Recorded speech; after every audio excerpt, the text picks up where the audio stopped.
مفتی طارق مسعود کے بیانات کے لیے مفتی صاحب کے آفیشیل چینل مفتی طارق مسعود سپیچز کو سبسکرائب کریں۔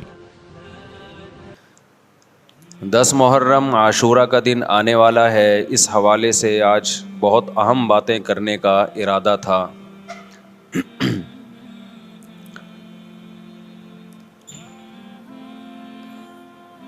محرم میں کیا کرنا چاہیے، کربلا کا واقعہ اصل ہے کیا؟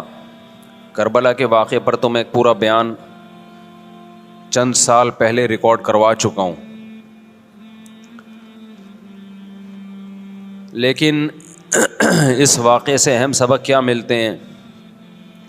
محرم میں ہم کون سے ایسے کام کر رہے ہیں جس سے ہم اللہ کے غضب کے مستحق ٹھہر رہے ہیں؟ یہ چند باتیں ہیں جس پر انشاءاللہ آج میں بات کروں گا۔ اللہ تعالی ہم سب کو عمل کی توفیق عطا فرمائے اور حق کہنے کی توفیق عطا فرمائے۔ دیکھو ایک بات خوب اچھی طرح سمجھ لو، اسلام 1400 سال پہلے مکمل ہو چکا ہے۔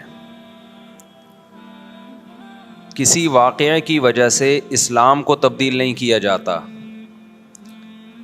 بلکہ اسلام کی روشنی میں اس واقعے کے جو تقاضے ہیں ان پر عمل کیا جاتا ہے۔ ہمارے ہاں ہو یہ رہا ہے، واقعات کی بنیاد پہ مسائل نکالے جا رہے ہیں۔ 10 محرم کا دن سیدنا حسین ابن علی رضی اللہ عنہ کی شہادت سے پہلے بھی عظیم تھا، اور سیدنا حسین ابن علی رضی اللہ عنہ کی شہادت کے بعد بھی عظیم دن ہے۔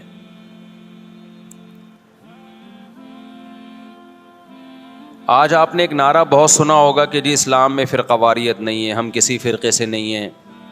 میں بار بار کہتا ہوں کہ یہ بڑا خوشنما نعرہ ہے جو سننے میں بہت اچھا لگتا ہے۔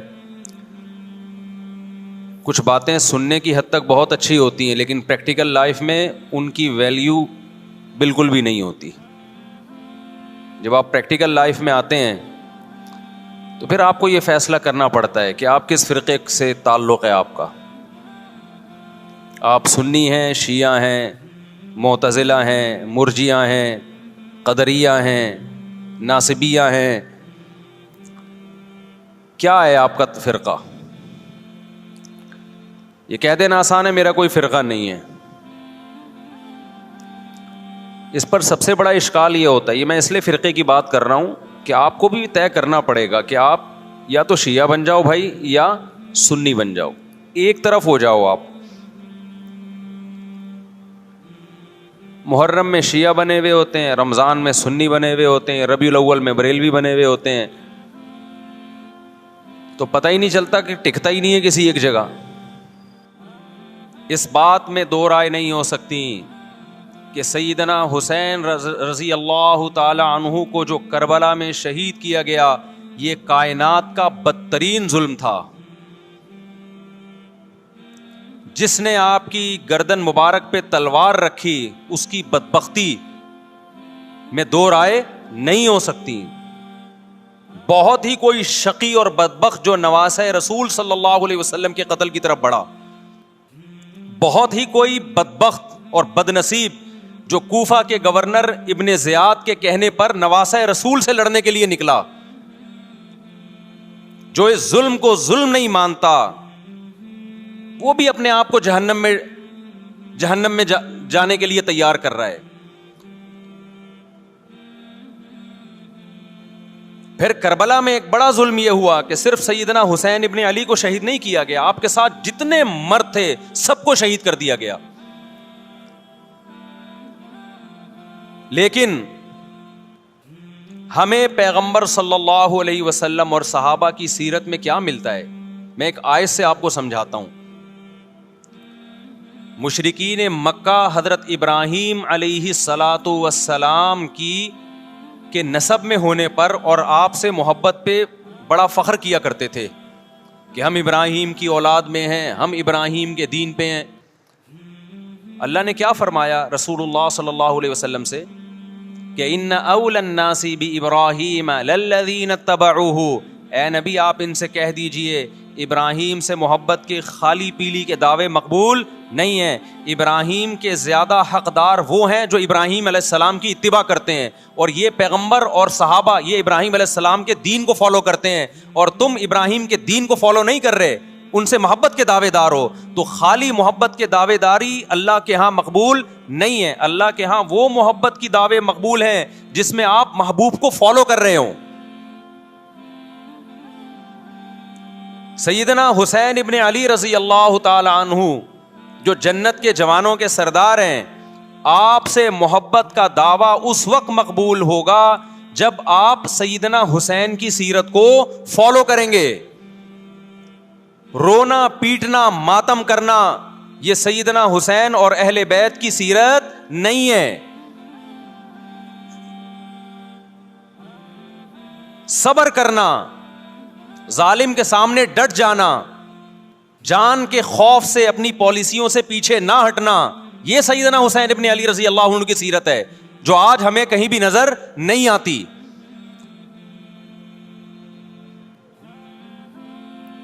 تو ہم نے بھائی دیکھنا ہے صحابہ کا طرز عمل کیا تھا. آپ بتاؤ صحابہ کو سیدنا حسین سے محبت تھی یا نہیں تھی؟ کیا غم کا پہاڑ ٹوٹا ہوگا جب اطلاع ملی ہوگی کہ سیدنا حسین ابن علی اور آپ کے اصحاب اور اہل بیت کو سب کو کربلا میں شہید کر دیا گیا ہے. کیا قیامت گزری ہوگی. کوفہ سے ایک شخص آیا نا عبداللہ بن عمر سے پوچھنے لگا جو مارنے پر دم کا مسئلہ. انہوں نے فرمایا تم نے پیغمبر کے نواسے کو قتل کر دیا اور مسئلہ یہ پوچھ رہے ہو کہ جو مارنے پر دم آئے گا کہ نہیں آئے گا. ایک طرف تم نے پیغمبر کے نواسے کو قتل کر دیا کربلا میں, اور اب ہم سے آ کے مسئلہ پوچھتے ہو جو مارنا جائز ہے یا نہیں ہے. صحابہ کے ہاں یہ غم کم غم نہیں تھا. دیکھو حضرت معاویہ رضی اللہ تعالی عنہ کے ہاتھ پہ بھی حضرت حسین نے بیعت نہیں کی, لیکن بغاوت بھی نہیں کی. کیوں؟ بغاوت سے فتنے کا اندیشہ تھا. حضرت حسن جو حضرت حسین کے بڑے بھائی تھے, انہوں نے سیدنا معاویہ رضی اللہ تعالی عنہ کے ہاتھ پہ بیعت کی اور اس اختلاف کو ہمیشہ کے لیے اپنی کوشش کے مطابق ہمیشہ کے لیے ختم کر دیا. ختم ہوا نہیں ہوا ایک الگ بحث ہے, لیکن حضرت حسن کا مقصد کیا تھا کہ مسلمانوں کی دو جماعتوں کو میں آپس میں لڑتا ہوا نہیں دیکھ سکتا. لوگوں نے کہا آپ خلافت کے حقدار ہیں, آپ نے فرمایا میں دستبردار ہوتا ہوں سیدنا معاویہ کے حق میں. حضرت حسن بیعت ہو گئے حضرت معاویہ سے, اور یہ اختلاف کو کیا کر دیا؟ ختم. حضرت حسین بیعت نہیں ہوئے, لیکن حضرت حسین نے بغاوت بھی نہیں کی. ہر ایک کی اپنی رائے تھی, حضرت حسن کی اپنی رائے تھی. ان کا خیال تھا کہ بیعت ہونا مسلمانوں کے لیے زیادہ مفید ہے, ایک پاورفل حکومت ہوگی, ایک طاقتور ریاست ہوگی, ورنہ لڑتے رہیں گے آپس میں. حضرت حسین کا موقف یہ تھا کہ میں بغاوت تو نہیں کروں گا لیکن بیعت بھی نہیں ہوں گا, کیونکہ اگر بیعت ہو گیا تو اس سے جو خلفائے راشدین کے دور میں جو خلیفہ کی سلیکشن کا طریقہ تھا وہ طریقہ ختم ہو جائے گا. تو میں اگر اس طریقے کو نہیں لا سکتا تو اس کے خلاف کو پروموٹ بھی نہ کروں میں. یہ بھی ایک رائے تھی. میں سمجھا پا رہا ہوں اپنی بات؟ بھائی رائے کا اختلاف ہوتا ہے نا. نبی صلی اللہ علیہ وسلم نے فرمایا اذا اجتہد المجتہد فإن اصاب فلہ اجران وإن اخطأ فلہ اجر واحد. جب کوئی مجتہد اللہ کی رضا کو سامنے رکھ کے اجتہاد کرتا ہے, صحیح اور غلط کا فیصلہ کرنے بیٹھتا ہے, رائے یعنی اس کا مقصد اللہ کی رضا ہو, تو اگر وہ درست نتیجے پہ پہنچے تو 2 ثواب, غلط نتیجے پہ پہنچے تو بھی 1 نیکی اس کو ملتی ہے, اس لیے کہ اس کے بس میں جو خیر خواہی کا کے لیے جو تھا وہ اس نے کر دیا. رائے کا اختلاف ہوتا ہے. تو حضرت حسن رضی اللہ تعالیٰ عنہ بیعت ہوئے حضرت معاویہ کے ہاتھ پہ. سیدنا حسین نہ بیعت ہوئے اور نہ آپ نے بغاوت کی, خاموشی اختیار کی. حضرت معاویہ رضی اللہ تعالی عنہ نے سیدنا حسین کو تلوار کی زور سے بیعت پر مجبور نہیں کیا, بلکہ نواسہ رسول کا خیال کیا اور وصیت بھی کی لوگوں کو. لیکن جب حضرت معاویہ کے بعد یزید جانشین ہوا, اس کی سب سے بڑی غلطی یہ تھی کہ اس نے نواسہ رسول صلی اللہ علیہ وسلم اور آپ کے ساتھ جو چند اہل بیت اور چند صحابہ تھے, اس وقت بھی حضرت حسین نیوٹرل تھے, نہ حضرت حسین نے بغاوت کا ارادہ کیا اور نہ بیعت کرنے کا ارادہ کیا. یزید ابن معاویہ کو چاہیے تھا کہ سیدنا حسین رضی اللہ عنہ کو اپنے حال پہ چھوڑ دیتا, اپنے والد کی طرح.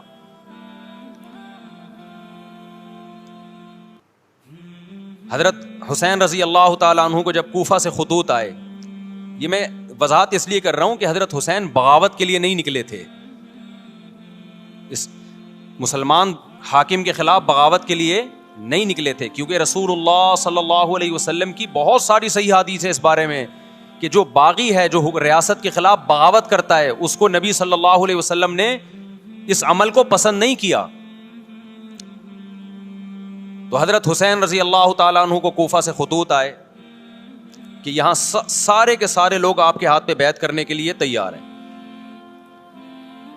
ظاہر ہے جب کسی علاقے کے لوگ دارالخلافہ ہو اور سب بیعت ہونے کے لیے تیار ہوں تو پھر آپ کا جانا یہ بغاوت کا عمل نہیں کہلاتا. حضرت حسین رضی اللہ تعالیٰ عنہ اہل بیت کے ساتھ نکلے. کربلا میں جب پہنچے, مشہور واقعہ آپ 20 دفعہ سن چکے ہیں, وہاں جا کے آپ کو اطلاع ہوئی کہ وہ خبر غلط تھی اور عبید اللہ بن زیاد نے ایک پورا لشکر بھیجا سیدنا حسین رضی اللہ تعالیٰ عنہ کو مجبور کرنے کے لیے کہ میرے ہاتھ پہ آپ زبردستی بیعت ہو جائیں. حضرت حسین رضی اللہ تعالیٰ عنہ نے مطالبے رکھے کہ یا تو مجھے واپس جانے دیا جائے اور اگر بیعت کرنا ہی ہے تو میں دمشق میں امیر کے ہاتھ پہ جا کے بیعت کروں گا. بہت معقول مطالبے تھے یہ. میرا مقصد ابھی کربلا کا واقعہ بیان کرنا نہیں ہے, اس پہ بہت کچھ کہا جا چکا ہے, خود میرا بھی بیان اس پہ تفصیل سے ہو چکا ہے. اس کے بعد بھی سیدنا حسین رضی اللہ تعالیٰ عنہ کو مجبور کرنا کہ عبید اللہ بن زیاد جو بدبخت انسان جو قاتل تھا اہل بیت کا, اسی کے ہاتھ پہ لازمی بیعت ہوں, جبکہ وہ امیر بھی نہیں ہے, وہ گورنر ہے ایک علاقے کا. تو نواسہ رسول کا خیال نہ کرنا یہ بدترین ظلم تھا جو اس وقت حکومت سے ہوا ہے. حضرت حسین رضی اللہ تعالیٰ عنہ, دیکھو نبی صلی اللہ, آج ہم دیکھتے ہیں کہ جو بڑا آدمی ہوتا ہے نا اس کی قربانیاں ہوتی ہیں, اس کی بڑی بڑی قربانیاں ہوتی ہیں. چھوٹے اپنے بڑوں کی قربانیوں کو کیش کراتے ہیں. آپ نے دیکھا ہوگا فلاں نے بڑی قربانیاں دی اور بچے موج کر رہے ہیں, دیکھا نا آپ نے. لیکن اللہ تعالیٰ نے رسول اللہ صلی اللہ علیہ وسلم کے نسب کو اس سے محفوظ کیا. ہمارے نبی کے 2 بیٹے حسن حسین, آپ کی نسل حضرت فاطمہ سے چلی ہے, دونوں شہید ہوئے ہیں. اس میں بہت بڑی حکمت تھی کہ پیغمبر صلی اللہ علیہ وسلم نے سب سے پہلے تربیت اپنے گھر والوں کی ہے. آج لوگ باہر فنٹر بنے ہوئے ہوتے ہیں, تبلیغیں کر رہے ہوتے ہیں, اپنے گھر کی ان کو پرواہ نہیں ہوتی. نبی صلی اللہ علیہ وسلم نے سب سے پہلے جو تربیت کی ہے کس کی ہے؟ حضرت حسن اور حسین کی ہے. تو جب کربلا میں آپ کو چاروں طرف سے گھیر لیا گیا اور آپ کو مجبور کیا گیا کہ آپ نے ابن زیاد کے ہاتھ پہ بیعت کرنا ہے, تو آپ نے اس ذلت کو گلے لگانے سے انکار کر دیا. آپ کو 100% یقین تھا کہ اتنے بڑے لشکر کے سامنے میں ٹھہر نہیں سکتا, اسباب کی دنیا میں فتح کی امید نہیں ہے.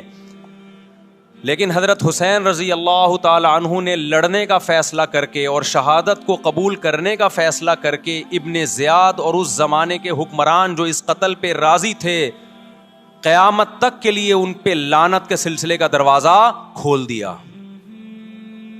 بعض دفعہ اللہ بھی یہ چاہتے ہیں کہ بدبختوں کو ڈھیل ملے تاکہ ان کا جرم سنستدرجہم من حیث لا یعلمون. قرآن کہتے ہیں نا ہم ان کو ڈھیل دیں گے, ان کو برائی میں ہم آگے بڑھنے دیں گے, ایسے بڑھنے دیں گے کہ ان کو خود بھی پتہ نہیں چلے گا, تاکہ قیامت کے دن ان کا عذاب ان کو کئی گنا بڑھا کر دیا جائے.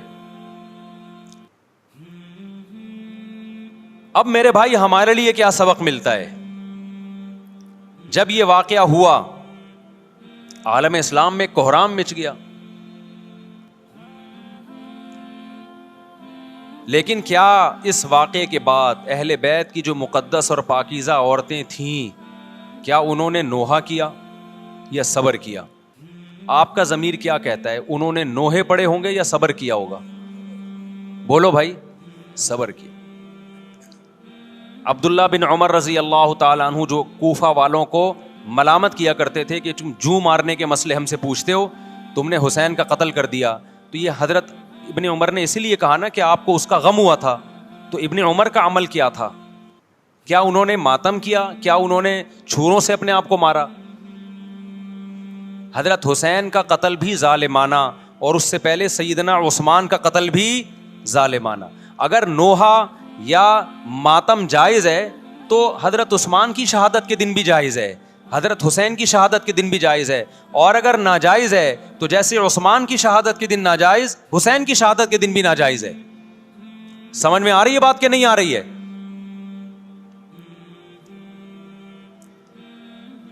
قرآن کیا کہتا ہے ایسے مواقع کے بارے میں؟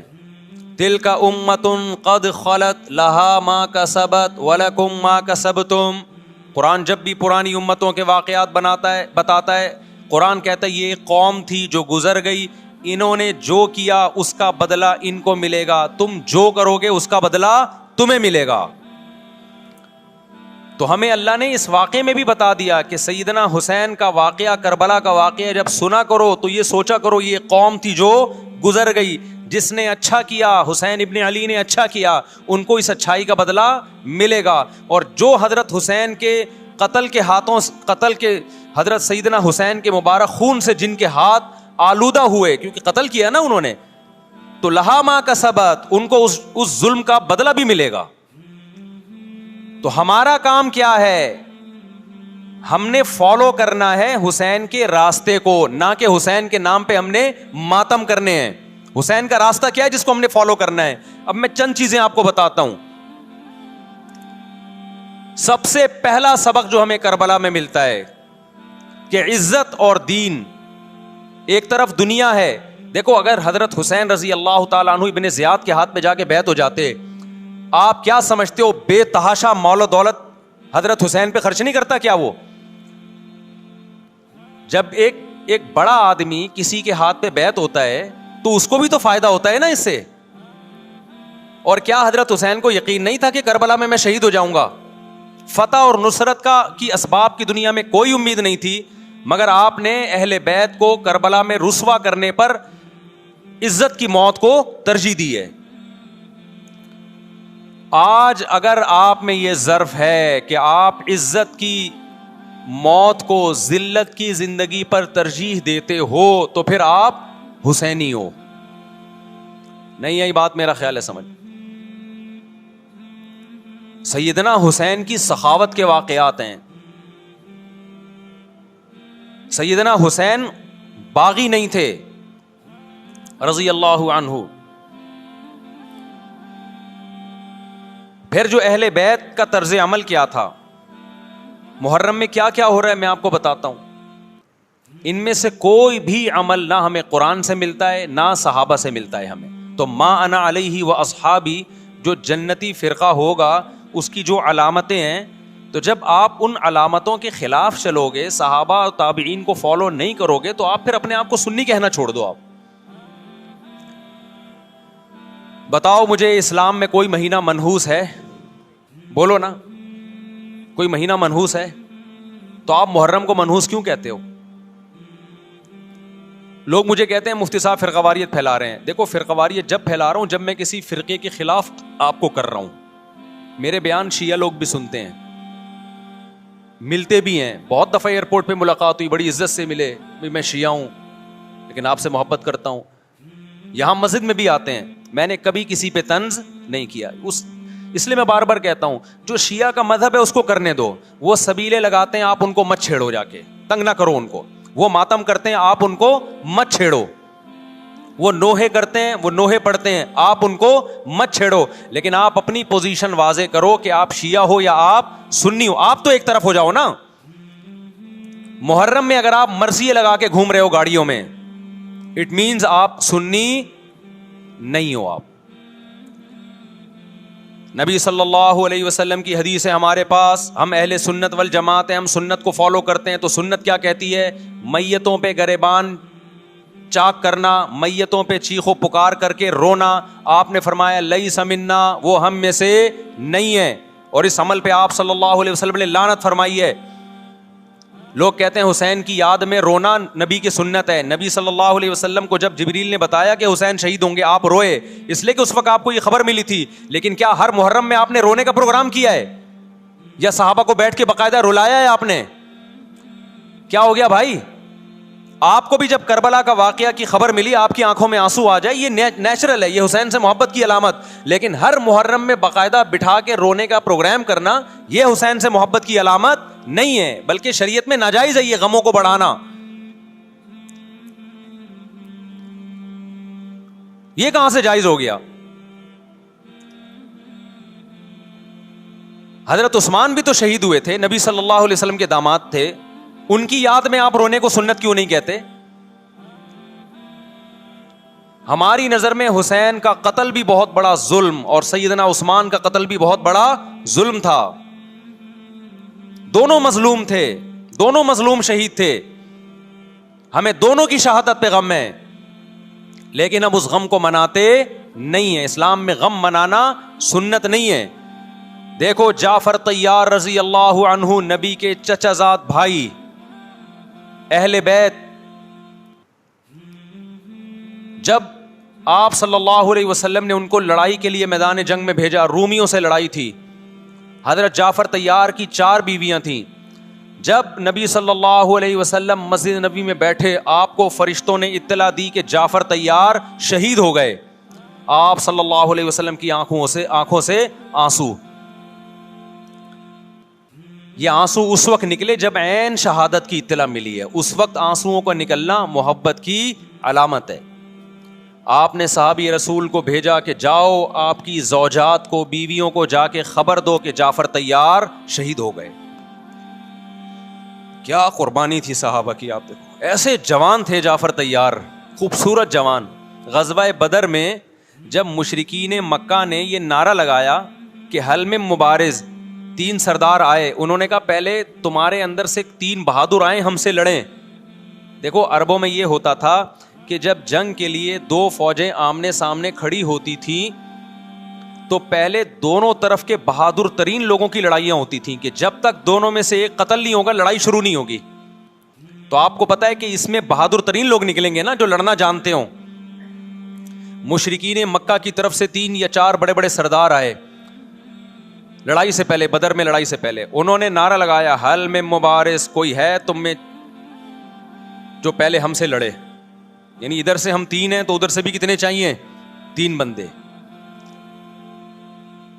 ادھر سے انصار صحابہ آئے, مشرکین مکہ نے کہا لیسو بی اکفائنا, یہ ہمارے جوڑ کے نہیں ہیں, قریشی ہاشمی چاہیے ہمیں, ہمارے نسب کے لوگ ہونے چاہیے.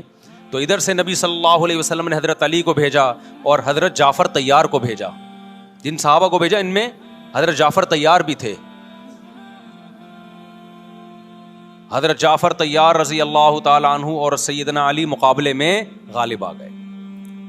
خوبصورت صحابی, نجاشی کے سامنے آپ نے تقریر کی ہے, ہجرت کی ہے نا جب حبشہ کی طرف, تو نجاشی نے پوچھا جعفر طیار سے کہ تمہارے پیغمبر جو کلام لے کر آئے ہیں وہ سناؤ. حضرت جعفر طیار رضی اللہ تعالیٰ عنہ نے سورہ مریم پڑھنا شروع کر دی. کاف ہا یا عین صاد, ذکر رحمت ربک عبدہ زکریا اذ نادى ربه نداء خفيا قال رب اني وهن العظم مني واشتعل الراس شيبا ولم اكن بدعائك رب شقيا واني خفت الموالي من ورائي وكانت امراتي عاقرا فهب لي من لدنك وليا.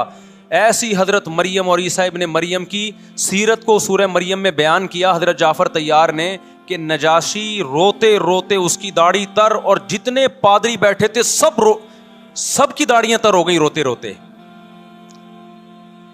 تو یہ تقریر جو نجاشی کے اسلام کا سبب بنے, بادشاہ کو مسلمان کرنے والے کون تھے؟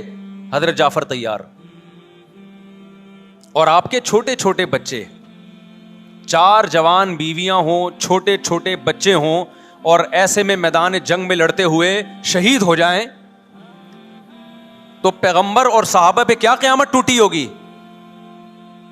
لیکن ہمارے نبی صلی اللہ علیہ وسلم کی آنکھوں سے کیا تھے؟ صرف آنسو موتی کی طرح ٹپک رہے تھے. اور آپ صحابہ کو اطلاع دے رہے تھے کہ جعفر طیار شہید ہو گئے اور جاؤ ان کے گھر والوں کو بتا کے آ جاؤ. کتنی بڑی قربانی ہے یا نہیں ہے؟ جب خبر دینے والا آپ کی ازواج کو بتا کے آیا کہ جعفر طیار شہید ہو گئے تو آپ کے گھروں سے خواتین کے رونے کی آوازیں آئیں. آپ صلی اللہ علیہ وسلم نے فرمایا ان سے بولو کہ اپنی آواز کو پست کرو. پھر چیخو پکار کی آواز آئی تو آپ نے فرمایا کہ اگر دوبارہ چیخو پکار کی آواز آئے تو ان کے منہ پہ خاک پھینک دو. وہ شہید کی بیوہ تھیں, اور شہید بھی کتنے مقدس, ان کو بھی نبی صلی اللہ علیہ وسلم نے نوحہ کرنے کی اجازت نہیں دی. اس دن جس دن غم پہنچا ہے اس دن بھی چیخو پکار کی اجازت نہیں دی ہے, تو آپ بتاؤ اگلے سال اس تاریخ کو چیخو پکار کی کیسے اجازت مل جاتی؟ نہیں آئی میرا خیال ہے بات سمجھ میں.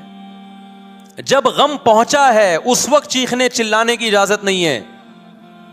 چھوٹے چھوٹے یتیم بچے, حضرت جعفر طیار کے چھوٹے چھوٹے یتیم بچے, کتنا غم ہوتا ہے جب چھوٹے چھوٹے بچے, ان کا باپ دنیا سے چلا جائے, کتنا ترس آتا ہے ان کے اوپر. تو ہمارے نبی کو بھی ان یتیم بچوں پہ بھی ترس آیا, ان بیواؤں پہ بھی ترس آیا, لیکن نہ نبی صلی اللہ علیہ وسلم چیخو پکار کر کے خود روئے اور نہ آپ نے ان کی ازواج کو رونے کی اجازت دی ہے. سمجھ میں نہیں آ رہی میرا خیال ہے بات.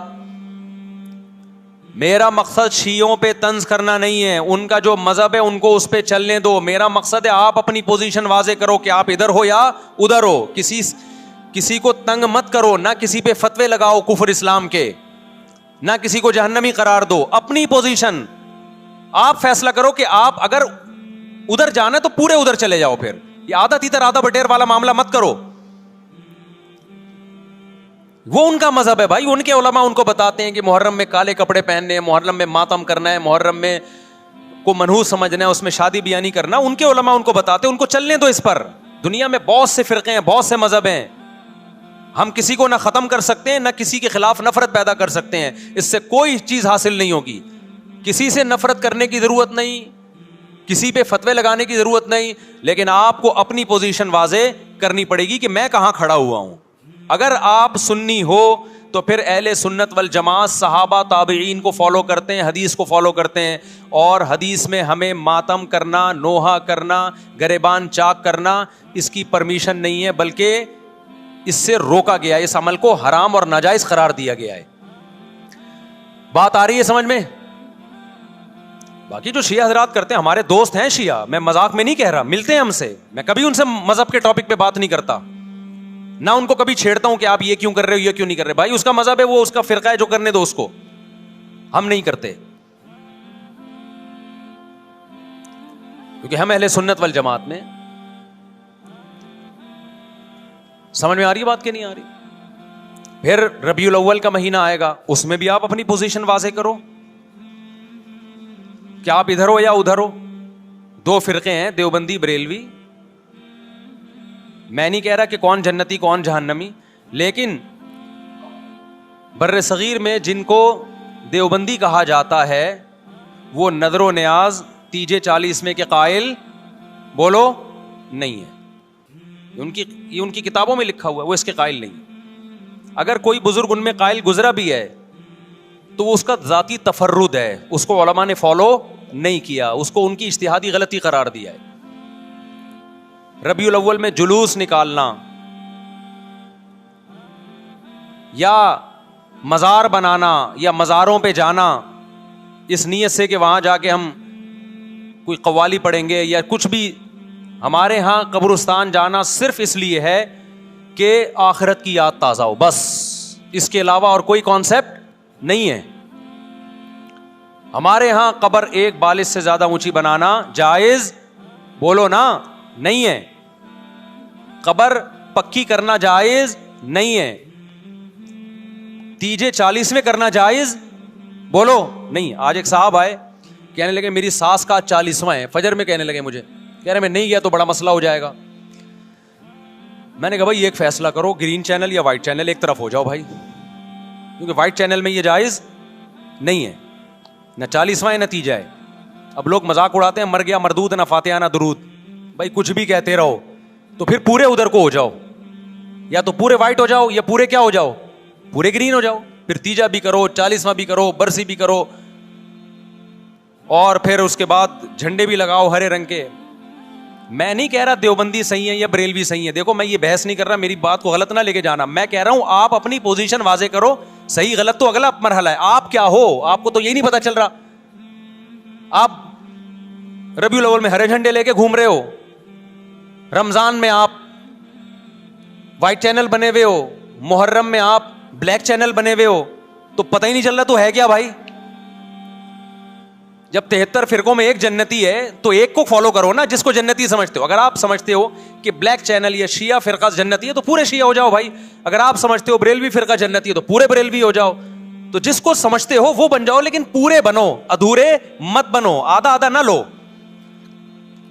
بات سمجھ میں آ رہی ہے؟ میں پھر بتا رہا ہوں, نہ میں کسی کو جنتی کہہ رہا ہوں نہ جہنمی. میں یہ نہیں کہہ رہا دیوبندی جنت میں جائیں گے یا بریلوی جائیں گے یا شیعہ جائیں گے, یہ تو اللہ فیصلہ کرے گا. ہم تو وہ کریں گے جو ہماری کھوپڑی میں آ رہا ہے.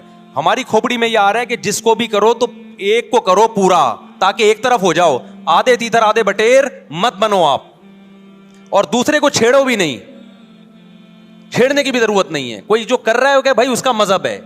دیکھو ہندو مندر میں جاتا ہے نا, ہماری رائے کے مطابق صحیح کر رہا ہے, غلط کر رہا ہے, لیکن ہم چھیڑتے ہیں کیا؟ اسلام نے اجازت دی اس کو چھیڑنے کی کہ ہندو جا رہا ہے اس کو پکڑ کے لا کیوں جا رہا ہے بھائی؟ اسلام بولا بھائی لکم دینکم ولی دین, تمہارے لیے تمہارا دین, ہمارے لیے ہمارا دین. لا اکراہ فی الدین, دین میں زبردستی نہیں ہے, جو کر رہا ہے اس کو کرنے دو. تبھی اسلامی تاریخ میں کوئی ایک مندر بھی ہمارے علم میں نہیں ہے کہ اس میں ہندوؤں پہ پابندی لگی ہو کہ مندر نہیں جا سکتے. جب تک اسلامی حکومتیں رہی ہیں, ہندوستان میں 1000 سال مسلمانوں نے حکومت کی ہے. اگر ہندوؤں کو مندر جانے سے روک دیتے تو آج یہ مندر ختم ہوتے. اسلامی حکومت جب ختم ہوئی ہے تو بھی مندر, لاکھوں کی تعداد میں مندر تھے. اسلام مسجد جانے کا حکم دیتا ہے یا چرچ جانے کا؟ بولو. مسجد. چرچ جانے کو غلط سمجھتا ہے کیونکہ وہاں غیر اللہ کی, عیسیٰ ابن مریم کی عبادت ہو رہی ہے. لیکن کیا اسلام آپ کو پرمیشن دیتا ہے کہ کوئی عیسائی چرچ جا رہا ہو تو آپ اس کو روکو کہ تو کیوں جا رہا ہے بے, مسجد میں آ؟ اجازت دیتا ہے؟ یا اسلام یہ کہتا ہے کہ اس سے بدتمیزی شروع کر دو آپ؟ بولو کیا ہو گیا؟ آپ کو سبق یاد کرا رہا ہوں میں. بدتمیزی شروع کر دو. یا اسلام یہ اجازت دیتا ہے کہ اس سے اچھا سلوک نہ کرو؟ قطعاً اجازت نہیں, بلکہ قرآن تو کہہ رہے ہیں ان اللہ یحب المقسطین, جو غیر مسلم تم سے لڑ نہیں رہے میدان جنگ میں, ان سے تمہیں اچھا سلوک کرنا پڑے گا, کیونکہ اللہ اچھا سلوک کرنے والوں کو پسند کرتا ہے. صحابہ کرام غیر مسلموں کو بھی ہدیے دیا کرتے تھے, نبی صلی اللہ علیہ وسلم نے یہودیوں کو بھی ہدیے دیے. تو جو مذہب اسلام کی طرف منسوب نہیں ہے, جب ہمیں ان سے اچھے سلوک کا حکم ہے, تو جو مذہب اسلام کی طرف منسوب ہیں, قطع نظر اس سے کہ وہ اس دعوے میں سچے ہیں یا جھوٹے, یہ تو بحث ایک الگ ہے, لیکن نسبت کس کی طرف کر رہے ہیں؟ اسلام کی طرف. تو ہمیں ان سے بدتمیزی بدسلوکی کی کہاں سے اجازت ہوگی؟ تو میں نہیں کہہ رہا کہ آپ شیعہ بریلویوں سے دشمنی کرنا شروع کر دو, ان کی دعوتیں اٹینڈ نہ کرو, ان سے کاروبار چھوڑ دو, یا ان کو جا جا کے تنگ کرو, کیوں سبیل لگا کے بیٹھے ہو, کیوں ماتم کر رہے ہو. یہ کام مت کرو آپ. ہمارا ملک اس فرقہ واریت کا متحمل نہیں ہے, سے فساد پھیلتا ہے. لیکن اپنی پوزیشن آپ واضح کرو, ایک لکیر ہے آپ کھینچ دو. اگر کوئی شخص آپ کے سامنے صحابہ کو برا بھلا کہتا ہے, آپ بولو بھائی یہ میری باؤنڈری کیا ہو رہی ہے, کراس. میرے سامنے آپ کو ان بزرگوں کے خلاف بولنے کی اجازت نہیں ہے جن سے مجھے عقیدت ہے. اگر یہ کام آپ نے کیا تو ہماری اور آپ کی راہیں الگ الگ. آپ کا جو مذہب ہے بھائی, آپ بند کمرے میں, آپ کے امام بارگاہ میں, آپ کے مسجدوں میں, یا جہاں بھی ہے, وہ آپ کا نجی معاملہ ہے. ہمارے سامنے آپ نے کوئی ایسی بات نہیں کرنی جو ہمارے عقیدے کے خلاف ہو, تو آپس میں دوستی رہے گی. اب دیکھو عیسائی آپ سے ملتا ہے, آپ گپ شپ کرتے ہو, کھانا کھاتے ہو, لیکن عیسائی بار بار بولے میں آپ کے نبی کو نہیں مانتا, میں آپ کا نبی, آپ بولے گا بھائی تو نہیں مانتا تو ہم نے کب کہا کہ مان تو, لیکن میرے سامنے بار بار کیوں کہہ رہے کہ میں تیرے نبی کو نہیں مانتا؟ یہاں سے آپ کی اس کی دوستی کیا ہو جائے گی پھر؟ ختم. تو غیر مسلموں کو بھی دو قسمیں, کسی بھی مسلک کے لوگوں سے ملو, کسی بھی فرقے کے لوگوں سے ملو, کوئی جھگڑا نہیں, کوئی بحث نہیں, ایک دوسرے کو کھانا بھی ہے, ایک دوسرے کو کھلانا بھی ہے, ایک دوسرے سے کھانا بھی ہے, ایک دوسرے کی دعوتوں میں بھی شرکت کرنی ہے. جہاں مذہب کا معاملہ آئے تو پھر آپ کسی سے بحث نہ خود کرو نہ کسی کو کرنے کی اجازت دو. اگر کوئی کچھ سیکھنا چاہتا ہے تو آپ بولو بھائی علماء کے پاس آ جاؤ, آپ کو کوئی اشکال ہے تو ہم وہاں آپ کا اشکال حل کر دیں گے. اس سے آگے بڑھنے کی کوشش بولو مت کرو, اس سے ملک میں امن ہوگا. باقی فرقے ہمیشہ سے ہیں بھائی, آج کوئی نئے تھوڑی ہیں, اور یہ ہمارا کام تھوڑی ہے فرقے ختم کرنا. یہ تو عیسیٰ ابن مریم جب نازل ہوں گے, حضرت مہدی آئیں گے, وہ تلوار کی طاقت سے ختم کریں گے, ان کے پاس یہ اتھارٹی ہوگی کہ وہ فرقوں کو ختم کریں. آپ نے یہ کرنا ہے کہ دوسرے کے مسلک کو چھیڑنا نہیں ہے اور اپنا چھوڑنا نہیں ہے. مسئلہ آپ کے ساتھ یہ ہو رہا ہے کہ دوسرے کو چھیڑ بھی رہے ہو اور اپنا چھوڑ بھی رہے ہو, دونوں الٹے کام کر رہے ہو. ایک طرف بحث کر رہے ہوتے تم ایسے اور دوسری طرف وہی بنے ہوئے ہوتے تھوڑے دنوں میں جا کے. ہاں وہ بتا رہا ہوں وہ نظر و نیاز والی نہیں, وہ سب کو پتا ہے. ہاں ایسی دعوت نہ ہو جس میں بدعت کی تائید ہو. تو آپ جو کر رہے ہو نا وہ یہ کر رہے ہو دوسرے کو چھیڑ بھی رہے ہو, جس سے ملک میں بدامنی پھیل رہی ہے. تقریریں سنو, شیعہ ایسے, بریلوی ایسے, دیوبندی ایسے, اہل حدیث ایسے, تقریروں سے کیا پھیل رہی ہے؟ نفرتیں. اور پھر محرم میں آپ خود شیعہ بنے ہوئے ہوتے ہو, ربیع الاول میں آپ گرین چینل بنے ہوئے ہوتے ہو, اور رمضان میں آپ وائٹ چینل بنے ہوئے ہوتے ہو. سعودی عرب میں سارے وائٹ ہو جاتے ہیں جا کے. سعودی عرب جو بھی جاتا ہے سارا وائٹ چینل. پیغمبر کی قبر پہ کوئی دھمال نہیں, کوئی قوالیاں نہیں, وہاں کھڑے ہوں گے تمیز سے سلام پیش کر کے آگے نکل جائیں گے. وہاں کوئی چیخو پکار نہیں, وہاں جا کے سارے کیا ہو جاتے ہیں؟ وائٹ, کیونکہ وہاں حکومت کا ڈنڈا ہے. ٹھیک ہے نا. تو گورنمنٹ کے پاس تو یہ اختیار ہے بھائی ڈنڈا چلائے, ہمارے پاس یہ اختیار نہیں. ہم تو تمیز سے بات کریں گے, سمجھائیں گے, محبتیں پھیلائیں گے, کیونکہ جب عوام ڈنڈا چلاتی ہے تو اس سے اصلاح کم اور فساد زیادہ ہوتا ہے. تو میں بار بار کہہ رہا ہوں بھائی دوستیاں رکھو, کوئی دفتروں میں شیعہ سنی لڑائی نہ ہونے دو, یہ غلط ہے. محبتیں پھیلاؤ لیکن مسلک کو چھوڑنا نہیں ہے. جب کوئی آپ سے کہے محرم میں یہ کام کرو, بولو بھائی ہم چونکہ اہل سنت والجماعت میں سے ہیں, ہم چونکہ سنی ہیں, لہذا ہمارے ہاں کوئی مہینہ ہمارے مذہب کے مطابق منحوس نہیں ہے. پھر کوئی آپ کو اصرار کرے نہیں یہ نہیں یہ نہیں یہ, آپ بولو بھائی ہم تم پہ اپنا مسلک تھوپ رہے ہیں کیا؟ تم جلوس نکالتے ہو, تم ماتم کرتے ہو, ہم تو نہیں تمہیں روکتے آ کے, بلکہ گورنمنٹ تمہیں تحفظ دیتی ہے, سیکیورٹی دیتی ہے گورنمنٹ تمہیں. تو جب ہم اپنا مسلک تم پہ نہیں تھوپتے تو تم اپنا مسلک ہم پہ کیوں تھوپ رہے ہو بھائی؟ تو ہم محرم میں بھی شادی کریں گے, ربیع الاول میں بھی کریں گے, سفر میں بھی کریں گے, رمضان میں بھی کریں گے. ہم نے تو 4 کرنی ہے. ہم مہینوں کے حساب سے شروع کر دیں تو پھر ہمارے تو بڑے مسئلے ہو جائیں گے بھائی. سمجھ میں آ رہی ہے بات کہ نہیں آ رہی؟ حضرت جعفر طیار اہل بیت میں سے تھے, کتنی زوجات تھیں؟ 4 تھیں. حضرت علی کی کتنی تھیں ایک وقت میں؟ حضرت فاطمہ کے دنیا سے جانے کے بعد 4 تھیں. یہ بھی ہے سنت میں, نکاح کو فروغ دو, یہ اہل بیت کا طریقہ ہے تاکہ سوسائٹی میں زنا کم ہو, بیوہ طلاق یافتہ عورتوں کو ٹھکانہ ملے. خیر, تو اب میں بات سمیٹ کے ختم کر رہا ہوں. لوگ کہتے ہیں محرم میں ہم نکاح کیوں کریں بھائی؟ فرض واجب تو نہیں ہے نا, چلو حرام نہیں ہے لیکن فرض بھی تو نہیں ہے نا. لوگ یہ بھی کہتے ہیں, دیکھو جب قرآن نے کسی چیز کو حلال قرار دیا ہو نا تو قرآن اس کو پسند نہیں کرتا کہ آپ عملاً اس کو حرام کر دو. دیکھو مشرکین مکہ کیا کرتے تھے؟ بتوں کے نام پہ جانور چھوڑتے تھے, پھر ان کا گوشت نہیں کھاتے تھے. اللہ نے فرمایا کہ تم نے ایک خدا کی حلال کردہ چیز کو کیسے حرام کر دیا تم نے؟ نبی صلی اللہ علیہ وسلم نے قسم اٹھائی میں شہد نہیں کھاؤں گا. آپ نے فرمایا لما تحرم ما احل اللہ لک, اے نبی جو چیز اللہ نے آپ کے لیے حلال کر دی آپ کیسے اپنے اوپر حرام کر رہے ہیں؟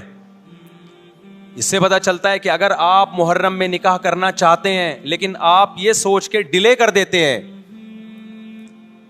کہ بھائی اس مہینے میں لوگ نکاح کو برا سمجھتے ہیں, تو یہ ڈیلے کرنا آپ کے لیے ناجائز ہوگا. کیونکہ لما تحرم ما احل اللہ لک, اللہ نے جس چیز کو تمہارے لیے حلال کیا تم نے کس دلیل کی بیس کے پر اپنے اوپر پابندی لگائی ہے اس پر؟ ایک تو ہے نا کسی کو شادی کا خیال ہی سفر میں آ رہا ہے, ربیع الاول میں آ رہا ہے, وہ تو ایک الگ بات ہے, لیکن اس کا نکاح محرم میں ہونا تھا, صرف محرم کی وجہ سے وہ ڈیلے کر رہا ہے کہ جی میں ربیع الاول میں لے کے جاؤں گا. یہ ڈیلے کرنا قرآن و سنت پہ زیادتی ہے یا نہیں ہے؟ یہ اللہ کے حلال کو عملاً حرام کرنا ہے یا نہیں ہے؟ نہیں ہے بات سمجھ میں؟ پھر اگر کوئی شیعہ آپ سے کہتا ہے کہ بھئی آپ ہمیں چھیڑنے کے لیے یہ کام کر رہے ہو, آپ بولو نہیں بھائی ہم آپ کو چھیڑنے کے لیے نہیں کر رہے, آپ کا مسلک ہے, آپ اس پر عمل کریں, ہمیں اس پہ کوئی اعتراض نہیں ہے. لیکن ہم کس کے پر عمل کریں گے؟ ہم اہل سنت والجماعت ہیں. کتنے صحابہ ہیں, خود نبی کی نکاح محرم میں ہوا ہے. اور ویسے بھی ہمارے ہاں شہادت ایک منحوس عمل نہیں ہے, شہادت ایک مبارک عمل ہے. 10 محرم پہلے سے فضیلت والا دن تھا, محرم پہلے سے فضیلت والا مہینہ تھا. حسین ابن علی کی شہادت سے اس مہینے کے تقدس کو 4 چاند لگ گئے ہیں اور مقدس ہو گیا یہ مہینہ. یہ کیسی بات ہے جو شہادت کا دن ہو ہم اس کو منحوس قرار دے دیں؟ بھائی ہمارا یہ جگرا نہیں ہے. سمجھتے ہو کہ نہیں سمجھتے ہو؟ تو اس لیے محرم میں اگر کسی نے نکاح کرنا ہے اس کو ڈیلے مت کرو میرے بھائی. لوگ کہتے ہیں فرض تو نہیں ہے نا.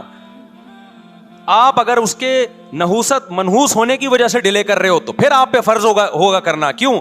اس آیت کی روشنی میں لما تحرم ما احل اللہ لک. اے نبی جس چیز کو اللہ نے حلال قرار دیا آپ کس دلیل کی بیس پہ اس کو اپنے اوپر حرام کرتے ہیں؟